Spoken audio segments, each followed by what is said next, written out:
Welcome po ma'am, sir, sa Antigong Kahoy. Tuloy po kayo. Welcome? Ganyang mukha sasalubong sa amin? Tingnan mo nga yung mukha mo, ang pait, parang ampalaya. Nakakasira ka ng mood.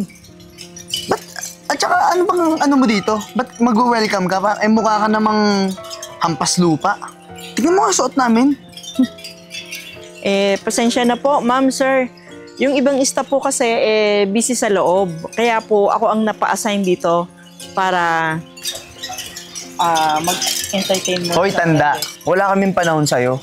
At saka, ang ganda-ganda nung araw namin, sisirain mo lang. Teka lang, sigurado ka ba dito ka nagtatrabaho? Baka naman nakikitrabaho ka lang dito para makakain. Tignan mo, soft opening dito. For sure, galing ka sa squatter. Gate crasher. Dito po ako nagtatrabaho, ma'am. Di kami naniniwala. Tsaka bakit naman sila tatanggap ng matandang mahina na? Ano ba magiging silbi mo dito? Tsaka kilala mo ba kung sino mga kausap mo ngayon, tanda? Kami lang naman yung magiging supplier ng karne ng magandang restaurant na to. At tsaka pag na-close namin yung deal, limpak-lampak na pera yung makukuha namin dyan. Alam mo bang close kami ng may-ari dito? At kung totoong dito ka nagtatrabaho, bilang na yung araw mo. Sigurado, papatalsikin ka sa trabaho mo. At saka hindi naman presentable makita yung mga ganyang klaseng matanda dito. Ang dami-daming mga mayayaman na pumapasok at kumakain sa restaurant nito. Ganyan lang yung sasalubong. Tsura nito. O, hindi ka nga naliligo. Bantot mo. Welcome to Antigong Kahoy. Parang ikaw yung nangangamoy. Amoy kahoy. Antigo?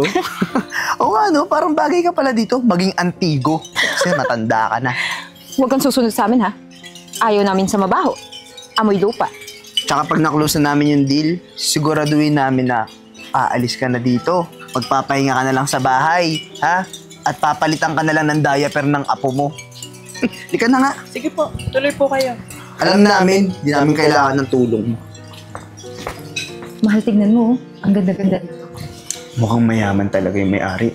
Tiba-tiba tayo dito. Jackpot na jackpot. Ito ma'am. Mas kang matanda ka. Sinundan mo pa talaga kami dito para mag-serve nito? Wala bang ibang presentabling tao na pwedeng mag-serve sa amin dito? Sabi ko nga po sa inyo, sir, kanina, busy po yung mga staff namin. Ako lang po ang available. Neta ka, ang dugyot mo. Nakakaya ka. Tsaka siguro, baka madumi ang tubig na yan. Saan ba yung galing gripo? Hindi po kami magsaserve ng madumi, ma'am. Malinis po yan. Ayaw namin sa'yo. Maghanap ka ng ibang kapalit mo na pwedeng mag-serve sa amin na medyo matino yung itsura. Hindi matandang katulad mo. Hayaan nyo, sir, next time, pagbalik nyo dito, hindi na po ako. Baka po available na yung ibang staff. Anyway, umorder na lang po kayo. Pili na po kayo. Best seller, gusto namin. Hindi kami pipili. Pinakamahal. Siguraduhin mo, within 5 minutes, masaserve mo na. At saka, ayoko nang ikaw yung magsiserve. Maghanap ka ng paraan na ibang taong magsiserve. Yung mukhang maayos. Yung mukhang naligo. Presentable. Di ka tulad mo. Kakagising mo lang. Umuwi ka na nga lang sa inyo. Magpalit ka ng diaper sa apo mo. Sige po, sir. Weird. Kakasira ng araw. Tagal na may-ari. Di na nga makapag-antay. Kaya nga. Saan pa kasi yun? Tawagan mo na kaya. Kaya una, kunwari, patience is a virtue. Ayan na pala eh.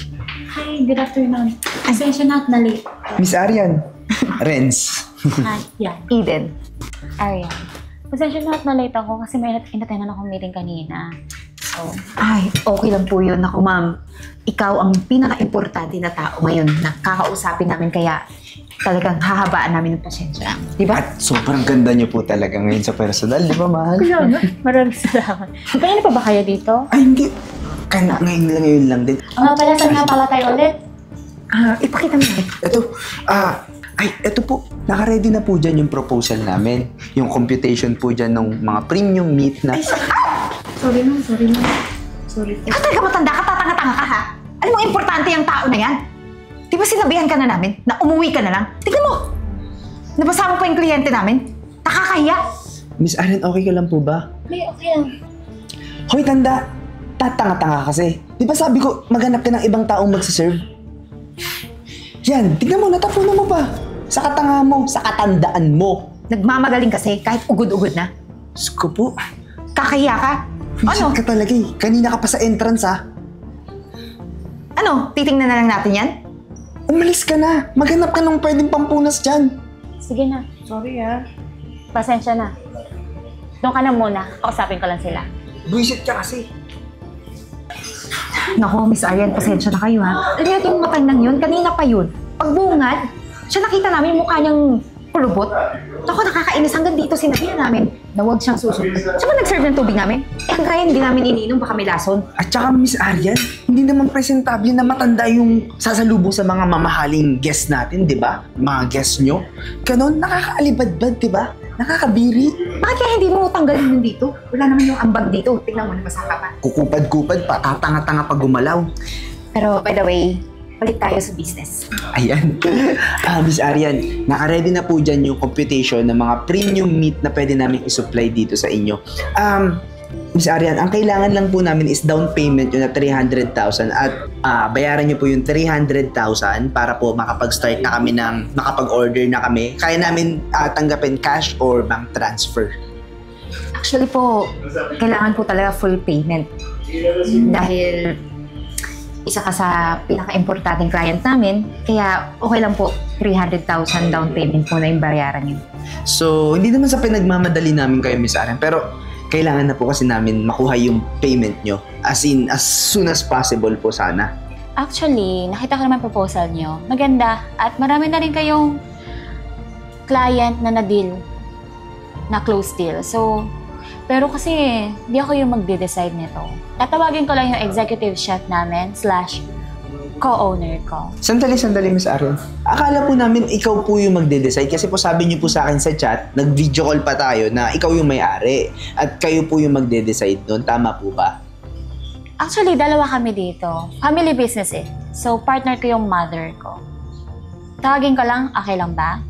Sige po. Pero sigurado naman na mako-close deal natin yan. At makukuha namin yung pera na down payment na 300,000 ngayon. We'll see. Wait lang ha. Me.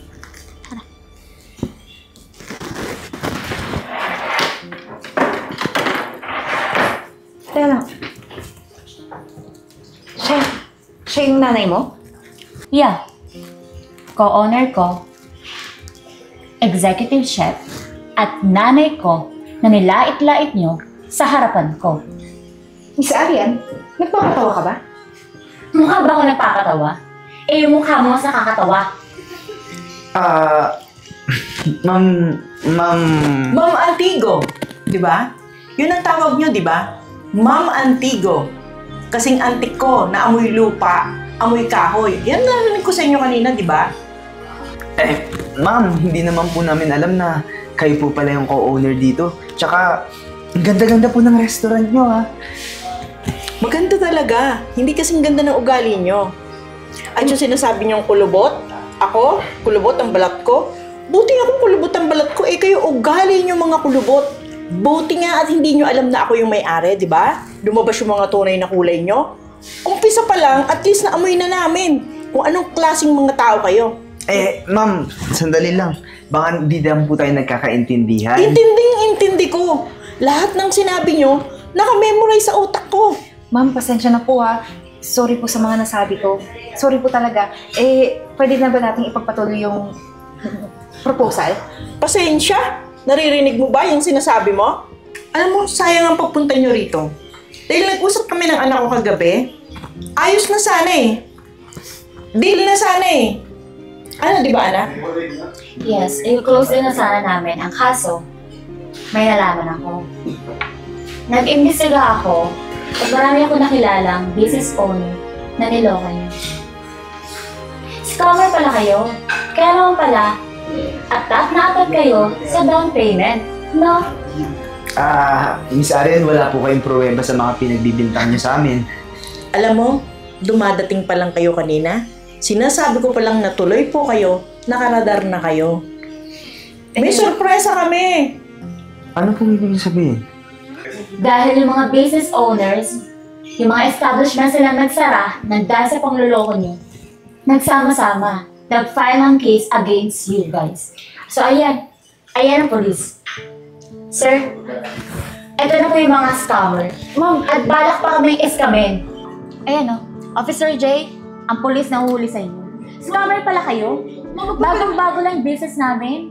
Balak niyo pagpabagsakin agad. Eh ma'am, magpapaliwanag po kami. Huwag niyo na po. Wala ka nang dapat ipaliwanag. Maraming salamat sa Antigong Kahoy. Nahuli na rin ang mga scammer na to. Ngayon, sa Antigong Rehas kayo pumunta.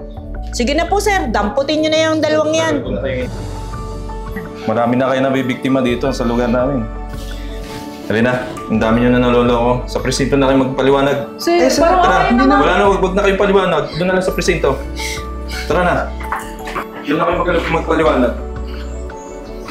Buti nga sa inyo. Buti na lang anak, ang galing mong mag-isip. Ano talaga, Mi? Bago tayo magdesisyon, lalo at malaking pera yung papakawala natin, kailangan mag-iimbestiga muna tayo, no? Nagkalat ang mga scammer ngayon. Oo. Bagong-bago business natin, papabagsakin agad. Tapos nilait-lait pa ako ng mga hayupak na yun. Ang sasama pala ng ugali. Tama lang na makulong sila doon. Kaya nga, Mahulok sila. kaya nga, Mi. Yan o, Mi. Sabi ko, lubot ka? Papa-facial kita, papa-botox kita. Oh, now na, please. Tara na. Diyan na tayo tumaan. Sino ba yung babaeng yun? Napakatagal. Hoy! Oh, Kanina pa kita inaantay, saan ka ba nagsusuot?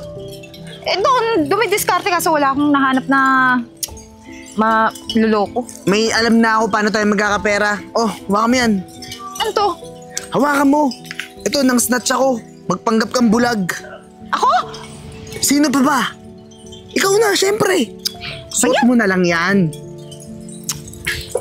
Gutom na ako. Wala tayong pera. Sige na, ako nang bahala. Basta ikaw din ha, maghanap ka ng maluloko mo, hindi yung sa akin ka lang aasa. Oo, mangi-snatch din ako mamaya. Uy, ito. Hingin natin pera. Magpanggap ka.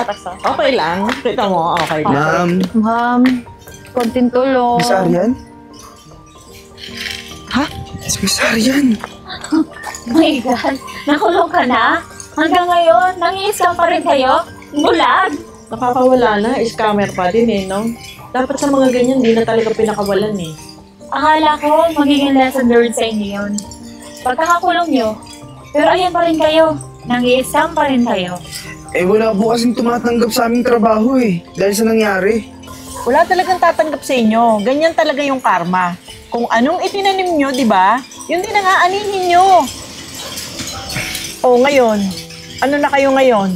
Eh ma'am, bilhin niyo na lang po to. Original po ito. Para po may pangkain kami. Alam namin original at hindi nyo afford bumili niyan. Siguro ninakaw nyo yan. Tingin mo, bibili kami na galing sa nakaw? Hindi no? Baka mamaya kami pa yung makulong? Ako na nga yan.